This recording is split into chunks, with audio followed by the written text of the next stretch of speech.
ان نوجوانوں کو جب سے محرم کا چاند نکلا ہے غم حسین میں اپنے وطن میں بھی ماتم کر رہے ہیں اور غریب الوطن کا ماتم ہر قریے قریے میں کر رہے ہیں۔ ہماری ماں بہنیں، ہمارے نوجوان، ہمارے بزرگ، ہمارے بچے ایک ہی دن نہیں روزانہ مسلسل جا رہے ہیں، مجلسوں میں شریک ہو رہے ہیں، تابوت میں شریک ہو رہے ہیں، اور یہ تو وہ سلسلہ ہے جسے چہلم کہا جاتا ہے۔ آئے اس غریب کا چہلم منایا جاتا ہے۔ اس غریب کا چہلم منانے کے لیے ایک چھوٹی سی بچی تھی جو بار بار کہتی تھی، اے بھکیا ماں ہمیں وطن جانا کب نصیب ہوگا، اے بھکیا ماں یہ شام کے وقت طائر کہاں جا رہے ہیں، اے میری بیٹی یہ اپنے اپنے آسیانوں میں جا رہے ہیں۔ تو میری شہزادی طلب کے کہتی تھی، اللہ اللہ ایک طائر تو اپنے آسیانوں میں چلا جائے، اے بھوپی اماں ہمارا جانا کب نصیب ہوگا۔ آزادارو ابھی آپ نے مکمل نوحہ سماعت فرمایا ہے، جناب سکینہ کا بھی اور جناب صغرا کا بھی۔ کتنا غریب حسین ہے جس کی دو بیٹیاں ہیں، ایک قید خانے شام میں مر گئی اور ایک بیٹی مدینے میں ہے۔ اللہ اللہ کوئی سکینہ کے دل سے پوچھے، کوئی جناب زینب کے دل سے پوچھے۔ آج کسی کا چہلم منایا جاتا ہے، عرب کا قاعدہ ہے جس کے گھر عرب میں کوئی پرسے کو آتا ہے، کوئی پروگرام میں آتا ہے، چہلم میں آتا ہے، تو اگر کسی کا بیٹا مر گیا تو دروازے پہ باپ کھڑا ہوتا ہے، اگر باپ مر گیا تو بیٹا کھڑا ہوتا ہے، اگر ماں گھر میں ہے تو وہ دروازے پہ کھڑی ہوتی ہے، بیٹی ہے تو وہ دروازے پہ کھڑی ہوتی ہے۔ اے عزاداروں ابھی کچھ دیر بعد آپ چلے جائیں گے، میرا دل کہتا ہے یہی کہیں حسین کی ماں پسلی تھامے ہوئے ہاتھوں کو بلند کر کے کہہ رہی ہوگی، اے میرے لال کے عزاداروں تمہارا بہت بہت شکریہ کہ تم اتنی دور سے میرے لال کا ماتم کرنے آئے ہو۔ ہم نے آپ نے دیکھا ہے جب کسی کے گھر سے جنازہ اٹھتا ہے تو رونے والے کم ہوتے ہیں، سمجھانے والے کلیجے سے لگانے والے زیادہ ہوتے ہیں، لیکن ہائے کربلا رونے والے زیادہ تھے، سمجھانے والی ایک زینب تھی جو کبھی لیلا کو گلے لگاتی تھی، جو کبھی رباب کو سینے لگاتی تھی، جو کبھی سکینہ کو سمجھاتی تھی، اے بیٹا رو نہیں، تمہارا چچا نہیں آئے گا تو تیری پھوپھی زندہ ہے، اگر تیرا بابا مارا گیا ہے تو سجاد تمہارے ساتھ ہے۔ اجرک من الزہرا خدا کسی غم میں نہ رلائے سوائے غم اہل بیت کے۔ آج اس حسین کا چہلم اس قریے میں منایا جا رہا ہے۔ آزاداروں کہ آپ کو خیال نہیں آتا ہوگا کتنے زائرین کربلا جا رہے ہیں، کتنے زائرین زینب کے بھیا کا چہلم کرنے جا رہے ہیں۔ اسی لیے میرے چھٹے امام نے کہا تھا اگر کوئی کربلا نہ آ سکے تو اپنی جگہ سے ہاتھ کو بلند کر کے کہے السلام علیکم یا ابا عبداللہ، اسے سلام کا جواب مل جائے گا، اس کو زیارت کا ثواب مل جائے گا۔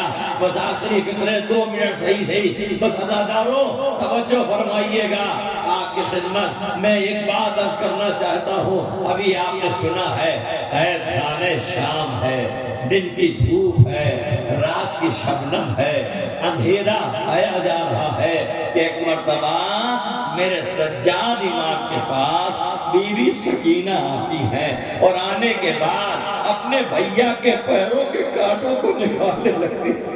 امام سجاد کی آنکھ کھل گئی، ارے کون ہے؟ کہا بھیا کون ہوگا سوائے تیری بہن سکینہ کے، سوائے تمہاری بہن سکینہ کے۔ کہا بہن بیٹھ جاؤ۔ جناب سکینہ بیٹھ گئی۔ بھیا سجاد تم تو امام وقت ہو بھیا؟ کہا ہاں بہنا۔ کہا بس ایک وعدہ کرو کہ جو سوال کریں گے امام وقت سمجھ کے مجھے جواب دینا۔ بس عزادارو اولاد والو ہو، میری ماں بہنوں کی گودیوں میں ننھے ننھے بچے ہیں، اپنے بچوں کی محبت کا واسطہ دعا کرنا اللہ انہیں حسین کی ادا کے لیے پروان چڑھائے۔ ایک مرتبہ بی بی سکینہ سے امام سجاد کہتے ہیں ہاں بہن میں وعدہ کرتا ہوں جو سوال کرو گے وہ جواب دیں گے۔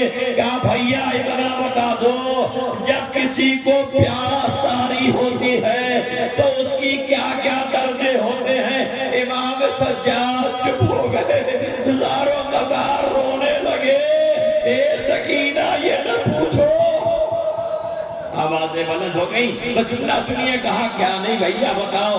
کہا بہن سنو گی؟ کہا ہاں۔ کہا پیاس کی پہلی منزل یہ ہے جب پیاس بڑھ جاتی ہے تو آنکھوں سے سجھائی نہیں دیتا، دھواں دھواں نظر آتا ہے۔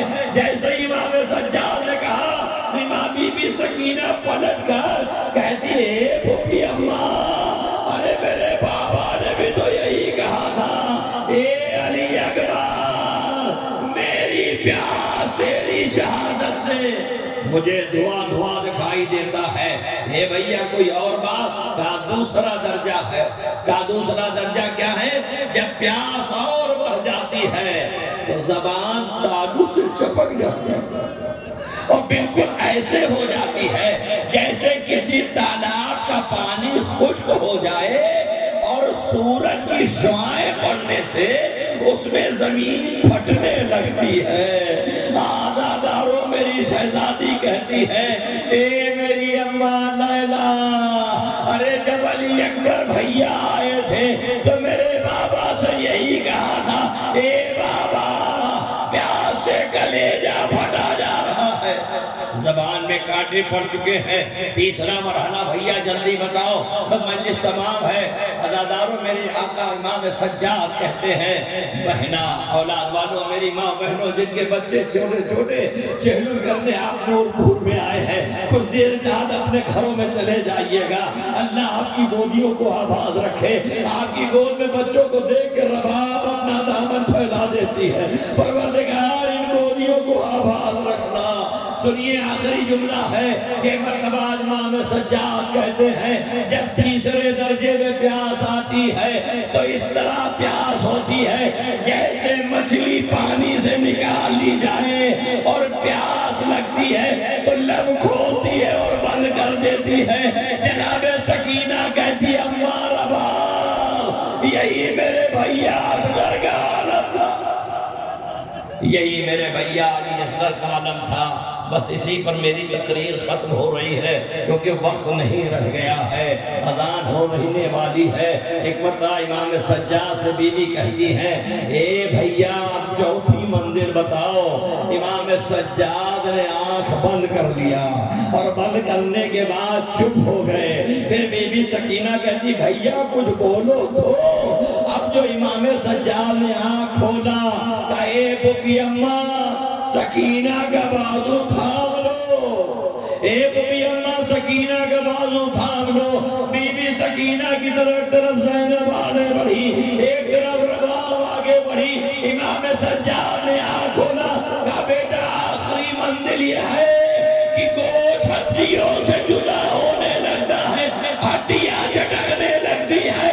بی بی سکینہ نے کہا بھیا یہی تیری سکینہ کا عالم ہو گیا، اب مجھے یقین ہے ہم زندہ نہیں رہیں گے، بس خیال رکھنا اگر میں مر جاؤں اتنے نشے میں دفنانا کہ مرنے کے بعد مجھے پیاس بجھ جائے۔